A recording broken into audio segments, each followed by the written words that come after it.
بسم اللہ الرحمن الرحیم۔ السلام علیکم ورحمۃ اللہ وبرکاتہ۔ اسلام میں حسن اخلاق اور نیک سلوک کو بہت اہمیت دی گئی ہے۔ ایک مسلمان کی زندگی کا مقصد صرف دنیاوی کامیابی نہیں بلکہ اخلاق حسنہ اور دوسروں کے ساتھ اچھا برتاؤ بھی ہے۔ حضرت محمد صلی اللہ علیہ وآلہ وسلم کی سیرت سے ہمیں یہی تعلیم ملتی ہے کہ اخلاق حسنہ انسان کے درجے بلند کرتے ہیں اور دنیا اور آخرت میں کامیابی کی بنیاد ہوتے ہیں۔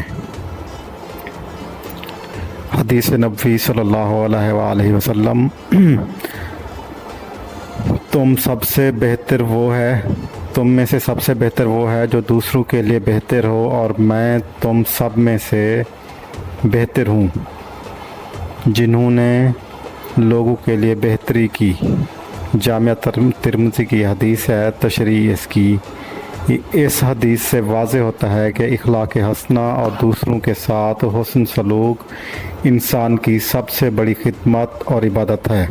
حضور صلی اللہ علیہ وآلہ وسلم کی سیرت کا یہ بنیادی اصول ہے کہ انسان کو چاہیے کہ اپنی ذات کو بہتر بنانے کے ساتھ دوسروں کے لیے بھی نیک اور محبت بھرا برتاؤ کرے۔ یہی عمل انسان کو بلند درجات اور رضائے رب کا حصول ممکن بناتا ہے۔ ہمیں چاہیے کہ ہم اپنی عبادات، اخلاق کو بہتر بنائیں اور دوسروں کے لیے ہمیشہ نیکی اور حسن سلوک کا مظاہرہ کریں۔ اس میں اگر ہم سے کوئی غلطی کوتاہی ہوگی ہے تو آپ کمنٹس کر کے ہماری ضرور اصلاح کیجیے گا۔